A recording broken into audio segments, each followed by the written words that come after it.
Channel 1 na vile vile msikilizaji wa KBC Radio Taifa sauti ya Mkenya. Na labda nianze kwa kusema happy new year kwa koe ambaye hatujaonana ama tujazungumza katika mwaka huu wa 2026, nikiwa na wingi wa matumaini ya kwamba mwaka yako imeanza vizuri na tuwe na imani ya kwamba vile wanasema kwamba mambo yatajipa. Karibu tena katika mpango huu wa Zinga, ikiwa ni ushirikiano mkubwa kati ya Channel 1 na Radio Taifa, ambapo tunakutana Jumanne hii kuangazia masuala ya elimu. Leo tuongee siasa. Najua ni msimu wa ile tunasema back to school. Wazazi wako mbioni kuhakikisha kwamba watoto wao wanarudi shule, lakini pia kuna wale ambao pia wanajipanga kuanzia juma lijalo kuhakikisha kwamba watoto wao wanaingia katika ile tunasema kwamba senior school. Lakini yapo pia maswali ambayo yanaibuka kwa baadhi ya wazazi kuhusiana na mfumo huu ambao tunazungumzia wa CBE, labda tofauti na ile ambayo tunaondokea ambayo ni ya 844. Baadhi tu ya maswali ambayo tunaenda kuangazia hapa studioni na wataalamu wangu ambao ni wachanganuzi wa masuala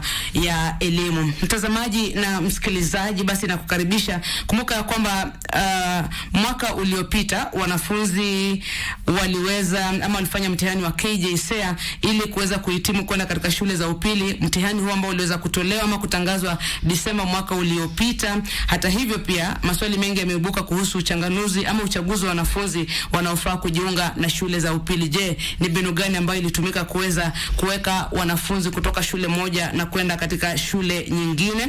Na pia wapo wale wazazi ambao wamelalamika kwamba watoto wao waliitwa katika shule za kutwa ili hali wanaishi mbali. Lakini usisahau kwamba pia Wizara ya Elimu ilipeana nafasi ya wazazi kuweza kubadili ama kutafuta suluhu katika masuala haya ambayo yalikuwa yanaibuka. Je, wazazi walisaidika? Kwa sasa wameridhika au bado? Yapo mengi ya kuangaziwa tu asubuhi ya leo katika mpango huu wa Zinga, ushirikiano mkubwa wa Radio Taifa na Channel 1. Karibu sana studioni kutusaidia kuelewa masuala haya. Basi nina wageni wawili. Kwanza kabisa na Bwana Henry Indindi ambaye ni mchanganuzi wa masuala ya elimu na pia ni mkufunzi. Nashukuru.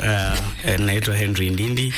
Niungane nawe katika kuwatakia Wakenya mwaka wenye heri 2026. Alafu tuilee taifa tukiilea elimu. Na kwanza nimekuita mkufunzi. Kuna tofauti ya mhadhiri na mkufunzi? Ndio. Mkufunzi ni coach. Okay, wewe ni mhadhiri. Mimi ni mhadhiri. Asante kwa hilo. Na pia naye Dr. Morris Mutisi ambaye pia ni mchanganuzi wa masuala ya elimu kutoka Zizi Africa Foundation. Karibu sana. Asante sana. Good having you today. Kwa majina ni Morris Mutisi, anafanya kazi na shirika la Zizi Africa Foundation. Na Zizi Africa Foundation tunafanya utafiti tukiungana pamoja na serikali ili kupata kusaidia watoto wetu wapate kusoma. Na pia naungana nawe na Bwana Hididi hia kuwatakia Kenya mwaka wenye heri. Naam, asante. Nimependa sana wakati ambapo umesema mnafanya kazi pamoja na serikali kuhakikisha kwamba basi tunaelewa vizuri masuala ya elimu. Na nitaanza na wewe basi pale kwa serikali. Na kwa sasa najua yapo mabadiliko yanaendelea katika mtaala wa elimu. Kabla tuingilie masuala ambayo pia yanaibuka hapa na pale, labda ni msimu wa wazazi kurejea ama watoto kurejea shuleni. Wazazi wanalalama hapa na pale. Sijui kama upo wakati katika taifa ambapo tunakuwa tumejipanga, ijapo katika kufunguliwa katika shule zetu tukakosa lalama. Ni kawaida ya binadamu, acha niseme hivyo. Kwanza kujipanga. Unajua hii mfumo yetu tuko nayo ni ile tunakuja kufungua shule after sherehe. Tumeenda Christmas, watu wamejipanga, wamefanya vitu mingi sana na muda pia inakuwa chache leo kujiprepare kwenda shule. Lakini kuna baadhi ya vitu labda tukikuwa tumefanya ni kwanza wazazi wapate kujua jukumu yao. Kwanza ni kujua after sherehe lazima shule sifunguliwe na lazima kukuwa na zile mahitaji zinahitajika. Lakini pia ukiangalia pia kuna hali ya uchumi. Imekuwa ngumu, tunaelewa haija kuwa rahisi kwa wazazi wengi sana, hasa mapato yameenda chini na hali ya elimu pia imeendelea kwenda juu. Ukiangalia vitabu, ukiangalia uniform, ukiangalia vitu kama hizo. Kwa hivyo unakuta mzazi yako katika ile ile 50-50. Hapo unapaswa kupatia watoto sherehe vizuri, wafanye vizuri, lakini hapa pia unapata kuwapatia elimu. Lakini venye nimeanza kusema ni sometimes is the way we prepare ourselves. Kwa hivyo yangu kusema tu ni ile kukaa pamoja, ni ile venye shule zinafunguliwa hivi, walimu kusikiliza wazazi ili watoto wapate kujiunga na shule na kuendelea na kusoma. Kuna ile mkakati wanaweza kuweka, hata ikiwa mtoto ana kila kitu chochote yako nayo, anapaswa kuwa nayo, ili mtoto aende shule na aendelee kusoma. Wakijadiliana itakuwa vyema. Shukrani sana Bwana Indindi. Tayari serikali imetoa kalenda ya masomo ya mwaka huu, na wakati tunazungumzia masomo sasa tunazungumzia mfumo tofauti ambao tumeingia. Huu mfumo hujaanza jana, umeanza kushughuliwa tangu mwaka 2017, lakini bado kidogo kueleweka kwa mfumo huu. Wapo wale ambao kidogo hawajaelewa unafanya kazi vipi. Labda tusaidie tu kuelewa mfumo huu wa CBE haswa unatofautiana vipi na ule wa 844 ambao sasa tunaondokea nafikiri katika miaka miwili ijayo. Nashukuru dadangu Dora. Mabadiliko si kitu chepesi kukubali, na kuondokea mfumo wa elimu ambao tulikuwa nao, mfumo wa maarifa, yani knowledge based wa 844, kuingia kwenye mfumo mpya wa umilisi na utendaji ya CBE inakuwa vigumu kwa wengine, kwa sababu mafunzo walioyapata katika siku za awali waliyapata katika mfumo ule wa awali. Maisha wanayaishi, mambo wanayatekeleza sasa, hasa wazazi ambao ndo wazazi wa watoto wanaosoma CBE walisoma mfumo wa 844. Kwa hivyo wanaona ugumu sana kuingia katika mabadiliko au kukubali jambo jipya, kwa sababu wangependa kuendelea na maisha kwa jinsi walivyoyaona. Lakini ulimwengu hauendi hivyo. Ulimwengu mabadiliko ni kitu haushi. Yanakuja haya ya umilisi na utendaji, kwamba awali tungewatahini wanafunzi ni nini wanachokikumbuka, lakini sasa hivi tunataka kuwatahini ni nini wanachoweza kukitekeleza, ni nini unachoweza kutenda, una ujuzi na uwezo wa kufanya nini, badala ya kukuuliza kuhusu unaweza kukumbuka nini katika yale uliyosoma. Sasa haya ndo mabadiliko ambayo tunayo, na ni mfumo mzuri. Mfumo ambao tumeingia sasa ni mfumo mzuri, hasa tukiangalia kule unakoelekea ulimwengu. Tunahitaji utendaji zaidi kuliko kukumbuka. Tunahitaji ujuzi na maarifa ya mikono zaidi kuliko kuulizwa kwa mfano panzi ana miguu mingapi, ana meno mangapi. Tunahitaji zaidi utendaji. Tukupe kifaa utumie kutekeleza mambo ya kiufundi, tukupe kinasa sauti kama hiki utangaze, au tukupe kitu kingine ukitumikishe katika kutekeleza kazi, badala ya kukuuliza tu kuhusu yale unaweza kuyakumbuka. Naam. Labda nirudi kwako Bwana Mtisia, manake mko sana katika haya mambo, na ulivyosema mwanzoni mafanya kazi za serikali. Tulizoea mfumo wa 844 nasari, tulikuwa tunaenda na miaka kama 5, miaka 6, mimi nilienda kama miaka 6 hivi, mambo kama yale. Mfumo huu unachukua labda miaka mingapi? Imegawanywa kivipi kwa wale tu ambao huenda wangependa kuelewa zaidi? Pema. Ukiangalia mfumo wa 844, na hiyo ni system ya 844, kulikuwa na miaka 8 primary school, kulikuwa na miaka 4 secondary school, na miaka ingine 4 chuo kikuu. At least miaka 4 chuo kikuu, because kuna watu wanafanya miaka 5, wengine miaka 6. Ukiangalia tukisema hii shule za chekechea. Kwa hiyo mfumo wa 844 haikuwa kama lazima. Mtoto akifikisha umri wa miaka 6-7 unapaswa kwenda katika darasa la kwanza. Lakini kulikuwa na hiyo kawaida ya wazazi kupeleka watoto hata shule hizo za chekechea, miaka 2, miaka 3, kulikuwa na pre-primary, kulikuwa na baby class, kulikuwa na nursery, kulikuwa na pre-unit, kulikuwa na vitu mingi zilikuwa zimeendelea hapo hivyo. Nadhani hapo tulisoma katika mfumo sasa wa CBE wenye sasa uko na miaka 2 katika hiyo shule ya pre-primary. Tunasema pre-primary 1 na pre-primary 2. Ni watoto wanaingia kwa na umri wa PP1, PP2. Wenye wanaingia wakiwa na umri wa miaka 4 na miaka 5. Wakifika miaka 6 sasa wanaingia grade 1, sasa si standard 1. Na wanasoma miaka ingine 6 kutoka grade 1 mpaka grade 6. Hiyo ndio tuna sasa like the primary school yenye tuliko nayo. Then kutoka hapo tuliona mabadiliko ligia, sasa tukaanza kuwa na junior schools. Hizo sasa wanafunzi wanasoma miaka 3, grade 8, grade 7, grade 8 and grade 9. Na kutoka hapo sasa ndio tu sasa tuko hii harakati ya na transition kutoka junior school ya kwanza. So it's a very important moment for this country under the CBE, sasa kwenda grade 10 yenye sasa itakuwa kwa senior schools. Na senior schools are typically zile tulikuwa tukiita secondary schools. Lakini sasa tutakuwa na ile miaka 4, bado tutakuwa na miaka 3. na kutoka hapo sasa wakimaliza pia wataenda university na colleges. Universities itakuwa minimum ya 3 years. Ukiangalia katika mfumo wa 844 ilikuwa minimum of 4 years.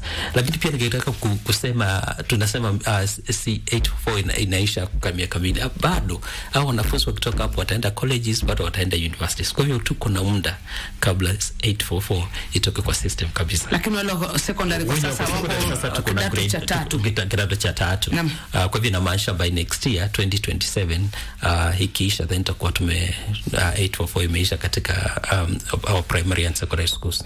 Kwa hivyo mfumo huu itakuwa sawa kuita mfumo wa 2-6-3-3.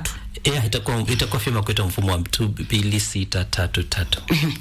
Okay. Na kuna tatu ya mwisho. Kuna tatu nyingine. 2-6-3-3-3. Bwana nini naona kidogo ni kweli kwamba kuna miaka miwili ya chekechea, alafu kuna miaka 6 ya shule ya msingi, alafu 3 katika shule awalia ya sekondari awalia, alafu pevu ile ni miaka 3, kisha miaka mingine 3 chuoni.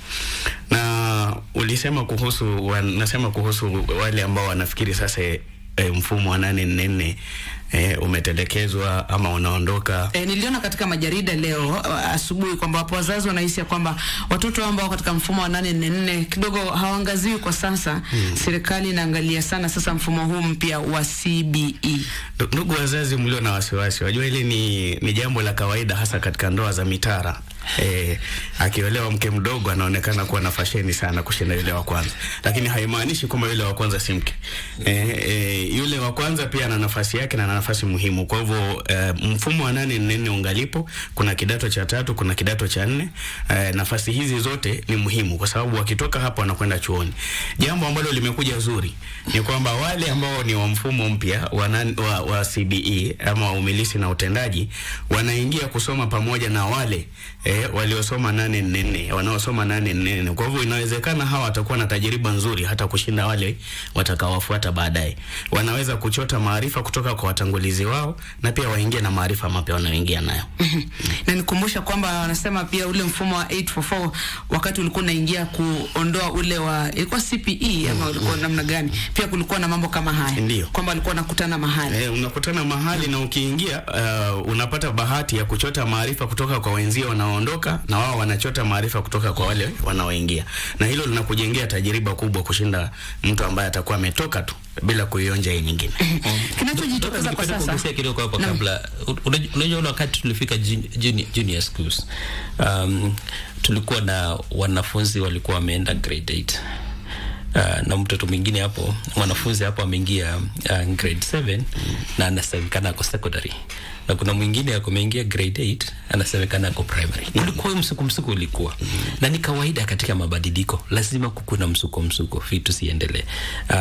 Kwa hivyo napendelea venye anasema kuna ile maarifa pia inapatikana. Na ukiangalia sasa wale wanafunzi walikuwa grade 7 na walienda sawa grade 8, ile grade 8 ya mwisho, sasa wanaenda kupatana tena secondary school. Si vigumu kuto mlikuwa the same primary school, ukaingia junior school na sasa mnaenda kupatana katika secondary school moja. Kwa hivyo pia wako wanajuana. Kinachojitokeza kwa sasa pia ni labda kidogo hisia mseto kuhusiana iwapo tumejiandaa kikamilifu. Hasa kidogo baadaye tutazungumzia masuala ya kuelekea katika ile tunasema senior school, lakini matayarisho mazima katika mabadiliko haya, ijapo katika miundo misingi, kuhakikisha kwamba zipo rasilimali za kutosha katika shule zote. Mnakoketi ninyi kama wataalam kwa sasa, ijapo katika miundo misingi na rasilimali katika shule zetu, tunaweza kusema kwamba shule zote zimeshughulikiwa sawa, kwamba sasa mwanafunzi anafaa kuwa na ujasiri kwamba ukiitwa katika shule hii ama ukienda huko, la msingi ni kwamba kuna rasilimali na utapata masomo. Nianze kwenye shule pevu ama shule ya upili pevu, senior school. Ni kwamba hapa pamekuwa na nafasi nzuri kwa sababu kuna madarasa mawili ambayo yapo na ni huria. Sasa hivi hakuna wanafunzi wa kidato cha pili na wanaingia wa kidato cha kwanza. Watapata madarasa ambayo yangetumiwa na wanafunzi wa kidato cha pili na wanafunzi wa kidato cha kwanza. Kwa hivyo ikiwa ni miundombinu ama miundo msingi ya madarasa wanayo ya kutosha. yale ambayo yangetumiwa na kidato cha pili na yale ambayo yangetumiwa na kidato cha kwanza. Si sawa na hali tuliyoshuhudia katika junior ama sekondari ya Walia ambao walikuwa wanaingia lakini hakuna madarasa ya kutosha kwao. Kwa hivi sasa tuna nafasi. Pili ni kwamba tunatarajia ikiwa shule ilikuwa na walimu wa kutosha, ingawa idadi ya walimu haitoshi katika shule zetu, lakini angalau ikiwa kulikuwa na walimu ambao wangekuwa wanashughulikia kidato cha kwanza, pili, tatu na 4, sasa hivi kuna walimu wa kutosha kushughulikia hawa wanafunzi wanaoingia katika senior school mwaka wa kwanza. Hapo pia tunatarajia kwamba tutakuwa na idadi ya kutosha. Jambo ambalo tunaweza kulizungumzia pengine ni je, tumewaandaa kisawasawa kutekeleza mfumo huu mpya wa elimu, hasa ikichukuliwa kwamba wao walisomea mfumo tofauti, wametekeleza mfumo tofauti kwa kipindi kirefu. Hayo ndio maswali tutakayokuwa nayo. Na kwenye maandalizi hayo nahisi kwamba hatukujiandaa kisawasawa, hasa kwa kuandaa walimu. Lakini walimu ni watu wanyumbufu, ni flexible. Ni watu ambao ukiwaweka katika darasa hili na uwaambie tunafikiri huu ndo mkondo, wakiamua kutekeleza wanaweza kuyasoma hayo na wakatekeleza hata katika kipindi cha mwezi mmoja. Lakini kwa sababu pia wako flexible, mbona sasa hizi ni ruhusu nitumie neno sitaki kusema kelele, lakini mbona utofauti na hisia sana sana wale walimu ambao wanafaa kwa pale junior secondary wanataka kujisimamia, ile kwa Kiingereza wanasema autonomy. Kama wao ni watu flexible, mbona kuna hiyo vuta ni kuvuta? Labda anaweza Bwana Mtisia. Napenda chenye amesema kabla sijaingia kufutana. Ya kwanza ni amesema kuna madarasa na madarasa ipo. Lakini pia ukiangalia shule za sekondari hazijakuwa sawa. Kuna shule zilikuwa kama ukienda national schools na zile zingine zilikuwa na vifaa mingi sana, maabara na vitu mingi sana. Kuna shule zile za sub county schools zingine hata hizo madarasa labda sikuwa nazo za kutosha na walimu wa kutosha. Na kwa hivyo nikisema ile ya kwanza kuangalia ni kuhakikisha kuna usawa katika shule zenye tuko nazo za senior schools hizi, ili wanafunzi wakiingia huko wapate nafasi moja. Kuna mwanafunzi anapaswa kwenda shule ajisikie yeye already shule imempeleka chini, na hiyo ni kitu ya maana. Equalization, getting a system that serves every child in an equitable way, and we'll talk about this transition. I think kwanza kuna hii neno secondary school, I think ilileta maneno. Junior schools zilikuwa itwa junior secondary schools, then senior secondary schools, and then primary schools. But baadaye ukiangalia ile presidential wakipati walikuja wakasema tutoe junior secondary school. Sasa tuna junior school na tuna senior schools. Lakini ukiangalia katika hiyo recommendation walikuwa wamesema tukuwe na comprehensive schools. Na comprehensive school inapaswa kuwa na shule ya chekechea mpaka hata siku kuna senior school ikuwe kama comprehensive school. Lakini sasa ukiangalia comprehensive school mingi zenye tuko nazo ni shule ya chekechea, primary na hiyo junior school. So juu tuleta hii categorization na tukakuja na ya katikati yenye haikuwa, au walimu wanajisikia wako primary school, wanajisikia wako katika senior school. Na ukiangalia kuna ile KUPPET, kuna ile NAT, kuna ile Kenya Primary Schools and Association, Kenya Secondary Schools and Association, and all the primary schools hizo wamejiita Kenya Comprehensive. So ili kuhakikisha at least hii mfutano yenye iko imetoka. Na ni kawaida kila mtu kumali yako kutaka kujisafeguard, usikie mko pamoja, mwanze kufanya maneno yao pamoja, and with a matter of time I think itakuwa imesettle down. Shukrani. Sijui kama utaniruhusu kuchangia hilo. Ndio. Nafikiri jambo moja ambalo walimu wanaofundisha junior school hawakuelewa, waliingia wakiwa na shahada, wakafikiri wenzao wanaofundisha katika shule ya msingi walikuwa na vyeti tu na stashahada, kwa hivyo wakahisi kwamba wako chini kidogo. Lakini hilo si kweli kwa sasa. Asilimia kubwa ya walimu wamerudi vioni wakasoma, na inawezekana hapo darasani anafundisha mwalimu shule ya msingi ambaye ana hata shahada ya uzamifu. Na ni muhimu kuheshimu hilo, ili ukiingia katika majilisi ama staff room ujue una wenzio ambao inawezekana mnakiwa kiwango sawa cha elimu na mna kiwango sawa cha utendaji. Naam, mtazamaji na msikilizaji, natumai unamakinika, na pia kando na kujifunza masuala ya mtaala huu mpya, karibu unazoea kama karibu tuzoee, pia unajifunza Kiswahili hapa studio na wataalamu wangu wa elimu Bwana Henry Ndindi na vile vile Bwana Mutisia kutoka Zizi Afrika, tukiangazia masuala haya ya mfumo huu wa elimu. Hebu tuangalie swala ambalo pia limezua tumbo joto kwa sasa, na tuangazie transition hiyo, tunasema kusonga kutoka kiwango kimoja kwenda kingine. Kabla turejelee masuala mengine, kumekuwa na nafasi ya wanafunzi kuchagua masomo ambayo watataka kuyafanya, ile kwa Kiingereza wenyewe mnasema pathways, na mkagawanya mara 3. Na hadi kufikia sasa, baada sasa ya zile shule ama mtoto kuitwa katika ile shule ambayo alikuwa amechagua, na kidogo wanasema ni system ilikuwa automated na mambo kama yale, imeleta mtafaruku kidogo. Sijui mnasemaje kuhusiana na swala hili la pathways. Tulipokuwa tunasoma, kwa mfano, ilikuwa kufika katika kidato kama cha pili, sasa unaweza ukafanya maamuzi ukachagua, kama kwa mfano nitafanya masomo ya kemia ama nifanye fizikia ama nifanye jiografia ama historia katika kidato cha pili. Hapo inamaanisha kwamba kidogo una ukomavu wa kiakili. Wapo wanaohisi kwamba kuambia watoto wachague ile tunaita pathways katika nafasi ambayo wako nayo, bado kidogo walikuwa hawajakomaa. Sijui mnasemaje kuhusu hilo? Nikianzia nikitaka kwanza turejelee tujiulize nini nafasi ya junior schools. Na ukiangalia katika hiyo policy ya CBE, junior school ilikuwa karibu na objective karibu 3. Ya kwanza ni ile ya kuexpose watoto na hizo masomo tofauti, learning areas, ili wapate kujua which pathways they are going to take. Na kuna ile ingine ya abilities na potential and exploring the interest, ili mtoto ajipate kujua venye alianzia kusema katika mfumo ya CBE ni utendaji, ili mtoto ni nini anapata. Lakini pia kuna ile hali ya interest yeye, na ukiangalia potential yake ni nini wanataka kufanya maishani mwake. Weka masomo knowledge kando, angalia mtoto ni nini anapenda kutenda, ni nini anapendelea, sile vitu kila siku anafanya. Na ile ya mwisho ni ile ya mzazi, mwanafunzi na mwalimu kukaa pamoja ili kusaidia mtoto apate kujijua ni wapi yako. Hizo vitu baadhi statu naona ya kwanza ya kufunza hiyo imeendelea. Although tumekuwa na shida ya junior schools, hatukuja kuwa na walimu wa kutosha. Kuna shule zilikuwa na walimu 2 3, wengine 4 wanasaidiana na primary school. Unakuta hata kuna shule nyingine labda hata ina mwalimu wa kufunza integrated science na vitu kama hizo. Kuna hizo shida zimekuwa, lakini hiyo aspect ya ya masomo yenye the learning areas imefanyika vizuri.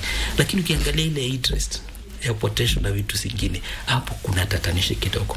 Na ukiangalia hivi sasa tukianza inamaanisha watoto wakianza au wanafunzi wakianza kwenda senior schools, kuna ule wakati wanaenda mtoto anasema mimi siku mzuri na hesabu, lakini napenda sana kutengeneza magari na vitu kama hizo. Anaenda anachukua STEM. Na hapa system imeleta 8 point scale. Pia lazima uhitimu katika masomo kadhaa ili uingie kwa STEM. Sasa ikaleta shida. Unakuta sasa ile mwanafunzi alikuwa amechukua labda ya kwanza, si yenye amepata ingine. Unaelewa hivyo? Ulikuwa umechukua STEM, labda zile points zinahitajika na katika hizo masomo za STEM hujafikia. Umeenda umepatiwa hiyo second choice. So inamaanisha sasa mzazi anaanza kuona na mtoto wangu sasa anaelekea wapi? Ama ni nini inatendeka? Ile kitu kingine ilitendeka, sidhani kama tulijumuisha wazazi vyema katika mfumo ili wapate kuelewa pathways ni nini, wapate kuelewa ni nini wanapaswa kuangalia katika mzazi. Tumekuwa last year ikiisha, tumekuwa na town zone na tulikuwa tukizungumza na wadau. Na kitu moja, kuna mzazi mmoja aliamka akasema ile selection ya shule it was like a forced marriage. Na akifafanua akasema tuliitwa tu tukuja tukaambiwa sasa ni wakati wa kuchagua shule na pathways, na hatuelewi tunatoka wapi. Hiyo nafasi ya mwanafunzi kutoka grade 7, grade 8, grade 9 kukaa na walimu na mwanafunzi na mzazi ili wapate kuelewa. Hapo kuna mahali haikutendeka vyema, lakini tuko hapa hivi. Tumefika mahali sasa lazima wanafunzi waende. So ndio unaona serikali inapatia wanafunzi nafasi. Lakini kitu kingine pia imetendeka na labda haikuwa wazazi na wanafunzi wameelezewa vyema ni hii categorization ya shule from C1 to C4. Na tukiangalia the presidential working party, it pronounced itself ikasema, can we stop categorizing schools from national to sub-county? Is it? Yeah. Lakini sasa tuko na C1 to C4. Na mwenye anaenda C1, which is like now the national schools, yenye siko na all the 3 pathways as STEM, so social science and arts and sports. Kuna zile points unahitaji kufika katika mfumo ili to be admitted there, which are lower kuliko C4, which is like a sub-county day school. Kwa hivyo kuna ile naona serikali imejaribu sana kuweka system ya kuplace watoto wanafunzi katika ile pathways kwa Kiswahili tunahitaji, lakini kuna mazungumzo yangeendelea hapa katikati, tupate kujua, wazazi wapate kujua, wanafunzi wapate kujua what they expect at the end of the day. If you miss one, you got to, what does that really mean? If you don't get your first school of choice and you get this, what does that really mean? And I think ni nafasi ni swali ambalo pia limenitatiza kwa muda, kama kweli kuna utofauti. Maana tulikuwa tunaangazia kuondoa ile tunasema labda grading ya kusema sasa huyu umeitwa hii shule national, huyu umeitwa katika hii shule, ile competition ambayo kidogo ilikuwa wanasema pia inapelekea wanafunzi kuiba mitihani na mambo kama yale. Sasa iwapo kwa sasa pia bado tumekwenda katika pathways na bado tunazungumzia hapa C1, tunazungumzia C4 na sasa hizi kila mtu anataka kwenda C1, tumesuluhisha chochote japo katika kuchagua na levels za shule? I think you kuleta C1 to C4 imeleta utatanishi mingi sana. Hakuna watu wengi kwa kitarajia kitu kama na iko imesema, I don't think it was in the public domain for people to get to know that. Nafikiri tatizo kubwa ambalo tumekuwa nalo katika taifa hili ni kwamba hatujiwezesha shule hizi kufika katika kiwango ambacho mtoto anayesomea katika shule fulani anahisi kuwa sawa na anayesomea katika shule nyingine. Na hayo ni zao la jambo ambalo alisema mwanzoni. Je, tumeweka vifaa kiasi gani katika shule hizi? Kwa sababu si walimu wanapitia katika vyuo sawa, wanapitia katika mikono ya wahadhiri sawa. Hewa inayovutwa na wanafunzi hawa ni sawa. Tatizo lipo katika vifaa ambavyo tumeweka katika shule hizi na uangalizi unaofanyika kwenye shule zenyewe. Vinginevyo mtoto ambaye anasomea katika shule ya kutwa ya day school kule nyumbani angejiona sawa na yule ambaye anasoma katika shule ya bweni ambayo ni Alliance ama hiyo nyingine ya C1. Tukitoa vifaa vya kutosha katika shule hizi basi kutakuwa na usawa. Lakini maadamu hatujafanya hilo, bado kutaendelea kuwa na tofauti hizi zinazodhihirika. Na mtoto atataka kwenda katika shule ambayo anahisi ina vifaa vya kisawasawa. Akisoma kuhusu urubani anaweza kupelekwa kuona ndege. Akisoma kuhusu ufundi wa kutengeneza stima anaweza kupelekwa katika chumba maalum akasomea ufundi wa kutengeneza stima na akaona. Ama akienda katika shule ambayo ina sanaa ya muziki na uchoraji anataka kujiona akiwa na vifaa vinavyomwezesha kufanya mambo haya. Na Dora inafurahisha kwamba watoto wetu wenyewe wapo ambao wameteua arts and sports science wenyewe, kwa sababu mwenyewe anaona matamanio yake ni kwenda kwenye hii sehemu ya sanaa na michezo, na mwingine akateua masomo ya sayansi na ufundi kwa sababu anajiona mwenyewe anatamani kuwa daktari, anatamani kuwa fundi na kuelekea kwenye mkondo huo. Lakini wapo ambao pia washahiari, mimi nishaamua naona nitakuwa wakili, kwa hivyo ameenda kwenye social science, hiyo pathway wenyewe wameteua. Na alivyosema ndugu yangu, kuna hatua moja ambayo tuliivuka na huenda sasa hivi ni fursa nzuri kuitekeleza. Tuwashirikishe wazazi kikamilifu kuyaelewa haya yanayoendelea katika maisha ya watoto wao. Je, mtoto anavyomuona kule nyumbani ana matamanio ya kuwa daktari? Unajua mtoto ukimuona hata ukichinja kuku akiona damu anatoroka huyo hawezi kuwa daktari.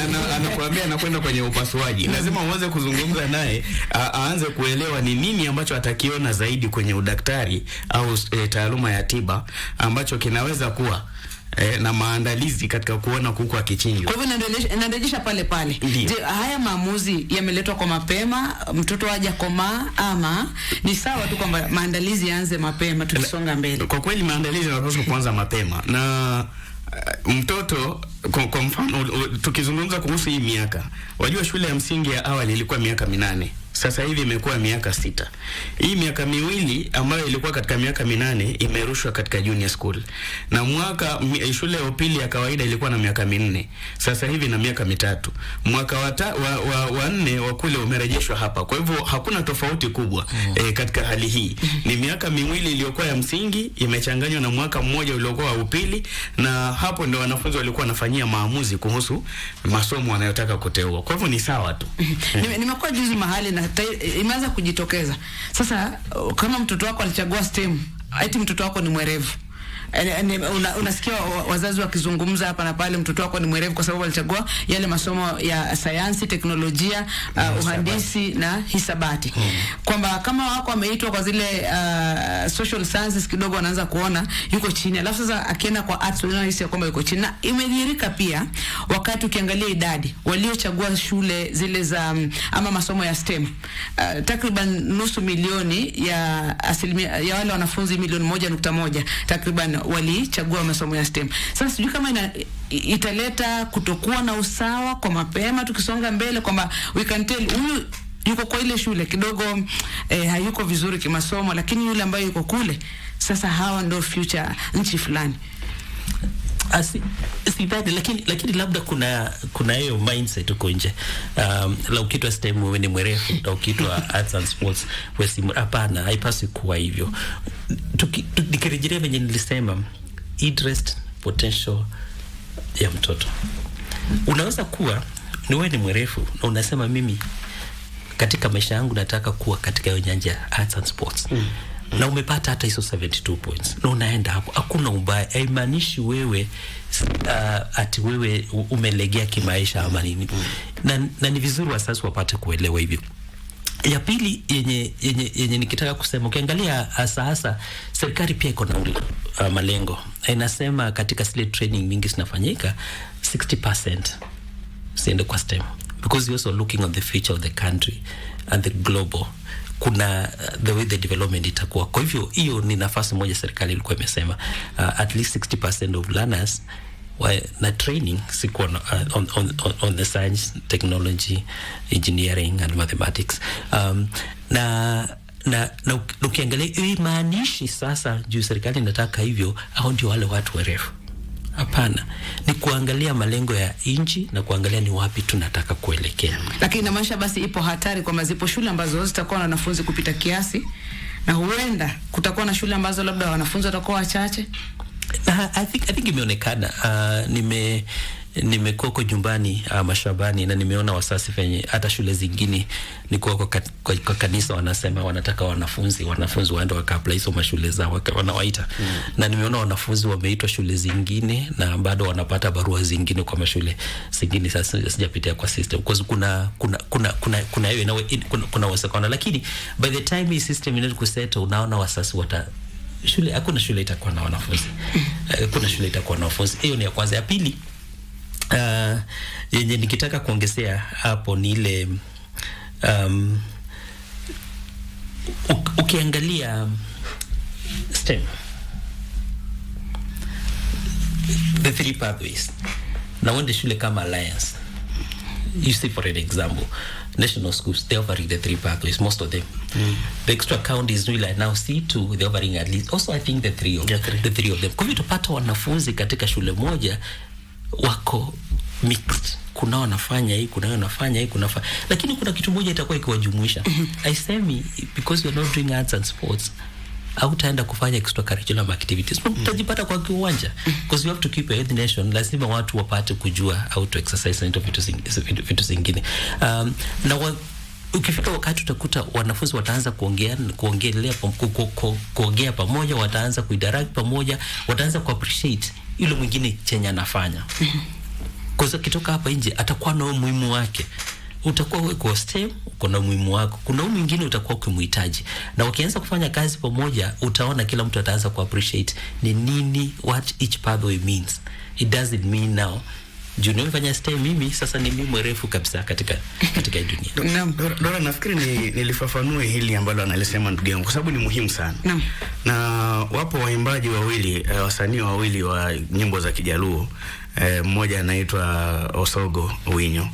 Aliimba wimbo unaitwa Jiromre, na mwingine akaimba Wechayo Jathum, huyu Emma Jalamo. Wanasema hata wewe ukiwa mhandisi unamhitaji huyu mwanamuziki. Na ni kweli, kwa sababu daktari akishatoka kwenye chumba cha upasuaji na anahitaji utulizo wa akili, anamhitaji nani? Anamhitaji yule mwanamuziki. Huyo mwanamuziki anamhitaji sound engineer, mhandisi wa kutengeza sauti. Hawa watu wote wanahitajiana. Kwa hivyo ima mtu amekwenda kusoma masomo ya sayansi, teknolojia, uhandisi na hisabati, na huyo mwingine amekwenda kusomea muziki na sanaa, wote wanahitajiana. Atafika mahali amhitaji wakili, unafika mahali unahitaji kusoma kitabu cha fasihi, unamhitaji huyu wa social science. Na hivyo ndivyo maisha yalivyo. Alafu muhimu zaidi ni kwamba mkate uje mezani. Sasa mkate kuja mezani, wa Cristiano Ronaldo unaweza kuja kwa sababu anacheza mpira. Wa Victor Wanyama unaingia kwa sababu anacheza mpira, si kwamba amekwenda kusoma STEM ya mpira. Na hili lazima tuliheshimu. Mwingine mkate wake unaingia, ni kama mimi, unaingia kwa sababu ninafundisha na ninaandika vitabu fasihi. Shawn. Lakini upo mwingine ambao utaingia kwa sababu yeye ni mtu wa teknolojia, ni mtu wa uhandisi, na mwingine ni wa hisabati. Hawa watu wote wanahitajiana na kila mmoja anahitaji mkate mezani. Hakuna mkate ambao ni mzuri zaidi ya mwingine.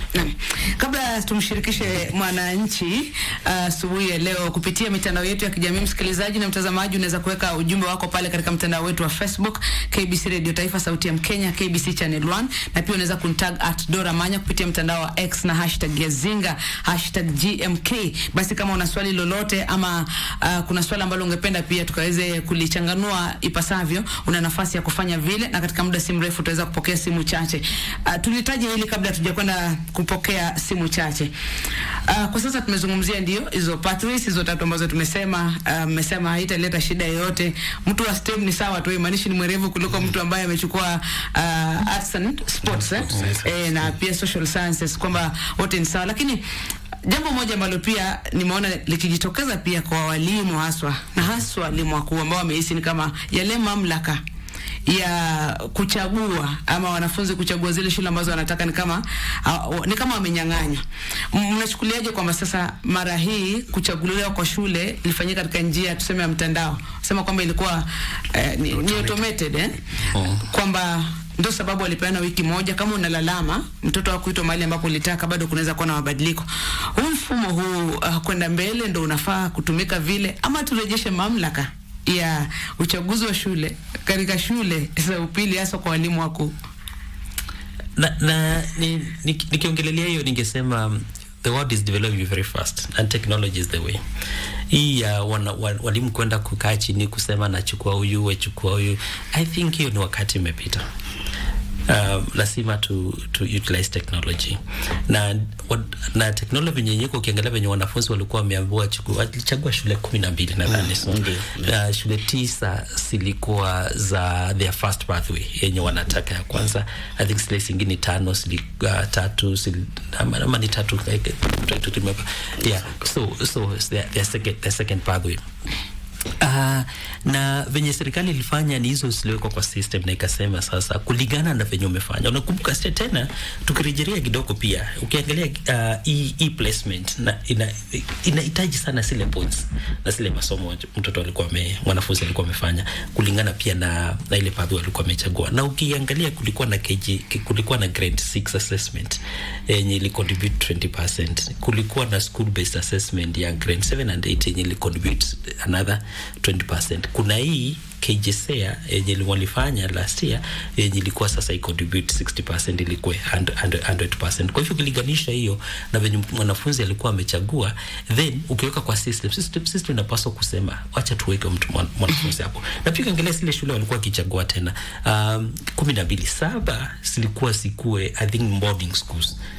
3 zilikuwa with regional na zingine 2 zilikuwa kama sub county or the days. Kwa hiyo uko nao this information, ukiweka mahali pamoja, the system within a minute na kupatia, badala ya kuchukua tunachukua national then tunaenda extra county, inachukua muda mwingi kabla mwanafunzi kufika. System mimi niko Nairobi, alafu mtoto anaitwa shule ya kutwa Lwahaha mpakani.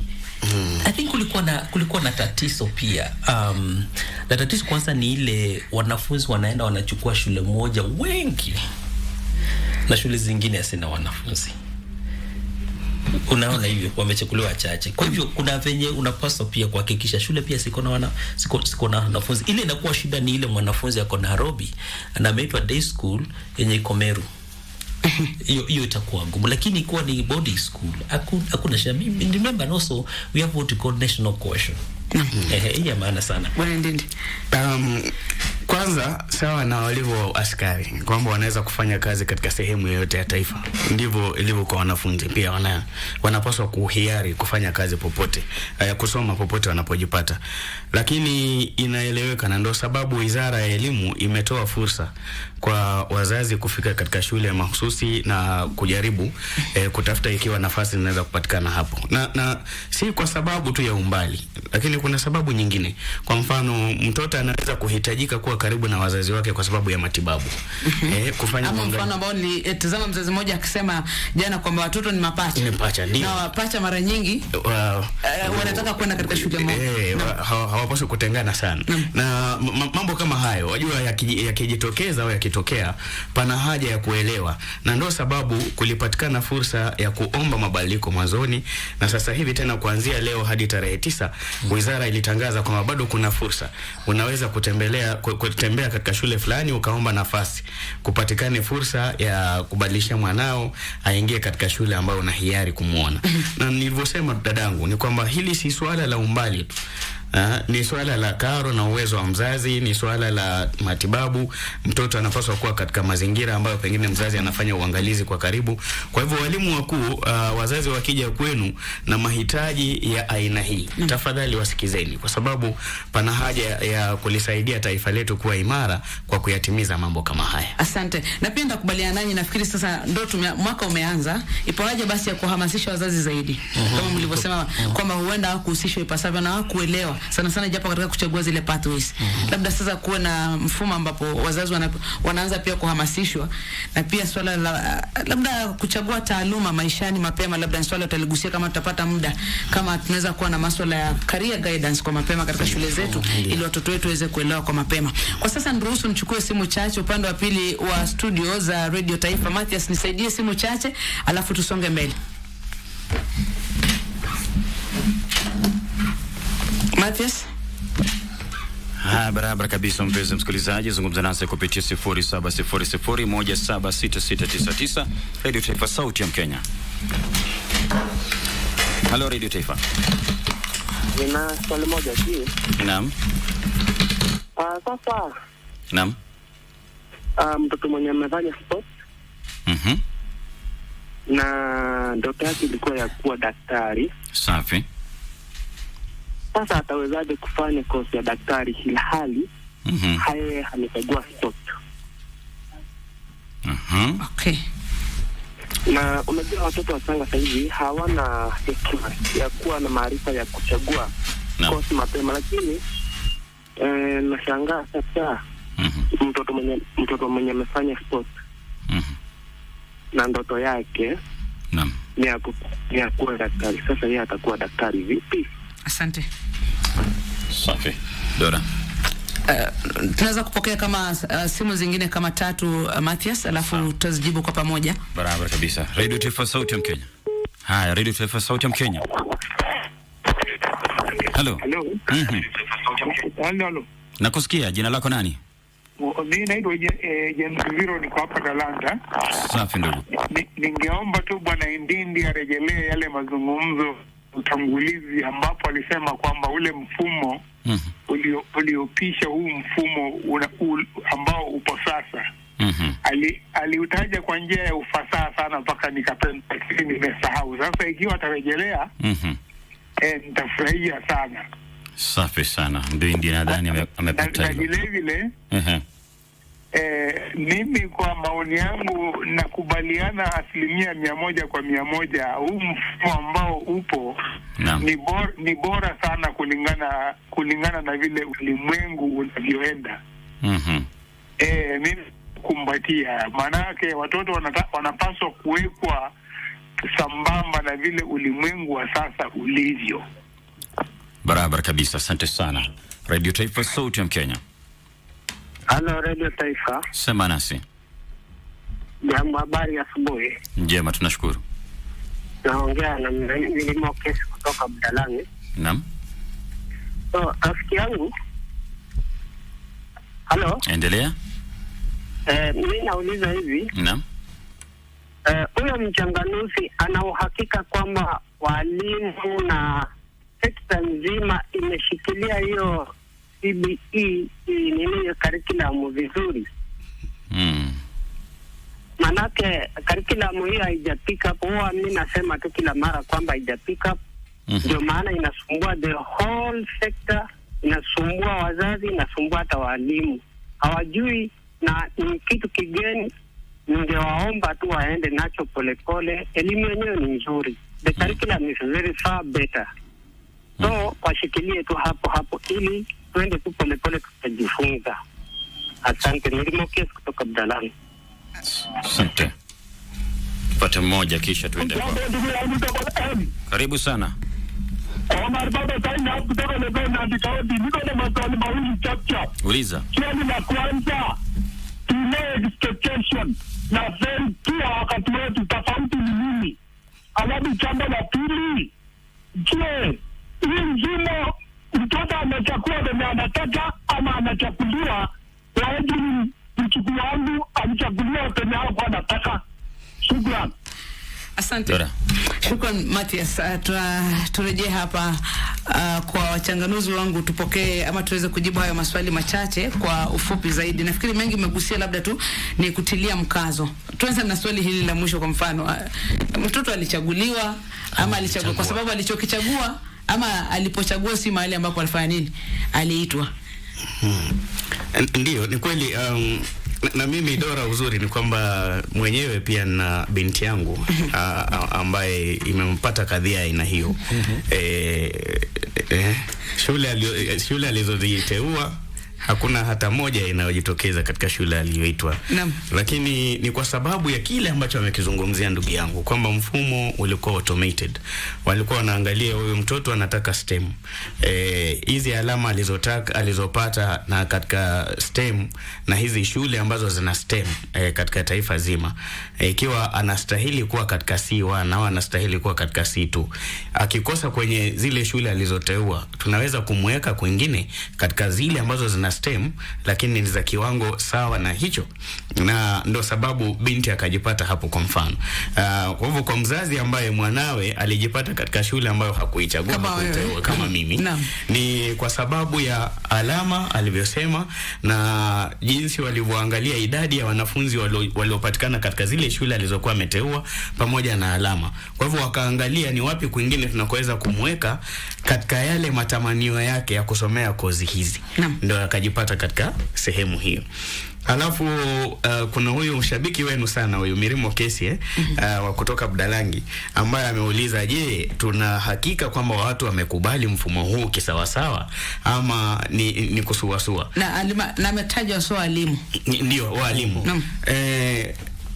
Ndio sababu nimetangulia kwa kusema kwamba kuna unyumbufu, kuna flexibility katika walimu, na hao ndio tunawatarajia. Ndugu walimu, tunakutarajieni ninyi kuwa chemchemi ya mabadiliko haya na waendelezaji wakubwa wa mabadiliko haya, kwa sababu ninyi ni opinion leaders. Ninyi ndio mnauona ulimwengu zaidi ya wazazi wengine wanavyouona katika jamii hii. Kwa hivyo ikiwa ulimwengu unakoelekea unahitaji mambo haya tunayozungumziwa sasa katika mfumo wa umilisi na utendaji, mnaelewa zaidi.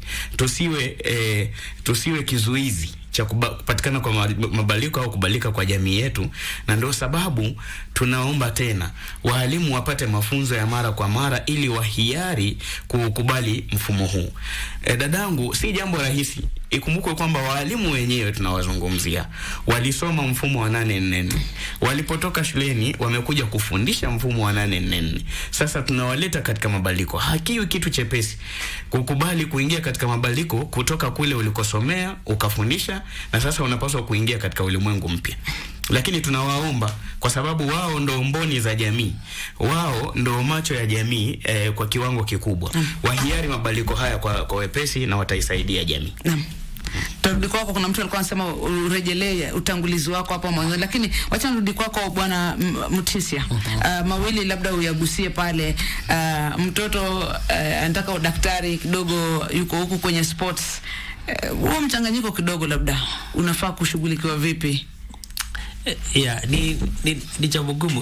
Unajua hii ndio mara ya kwanza ya transition. Yes, ya junior schools to senior school. Anajua kuna mambo mengi tutajifunza. Na kwanza hiyo ni muhimu. Kuna mambo mengi hata ule wakati wa 8 ilikuwa CP na then 8 kulikuwa na shida hapa na pale. Junior school to from primary to junior school pia kuna hiyo maneno, lakini sasa ukiangalia sasa tuongelee sasa hakuna mwenye anaongea sasa. Kuna wanafunzi walifanya junior school last year, sasa wanaenda sasa walimaliza primary, sasa wanaenda junior school because vitu zimeendelea. Kwa hivyo ya kwanza ni ile hizi vitu si za kawaida katika system ikiendelea.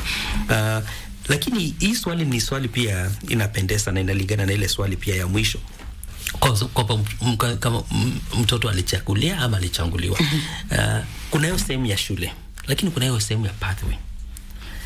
Sijajua na sina statistics na wanafunzi wangapi walikuwa wamesema mimi nataka kufanya STEM lakini hawajapata STEM. Wenyewe walikuwa wakisema nataka social studies unless didi uko nazo. Wanataka social studies wamechukuliwa kitu kingine.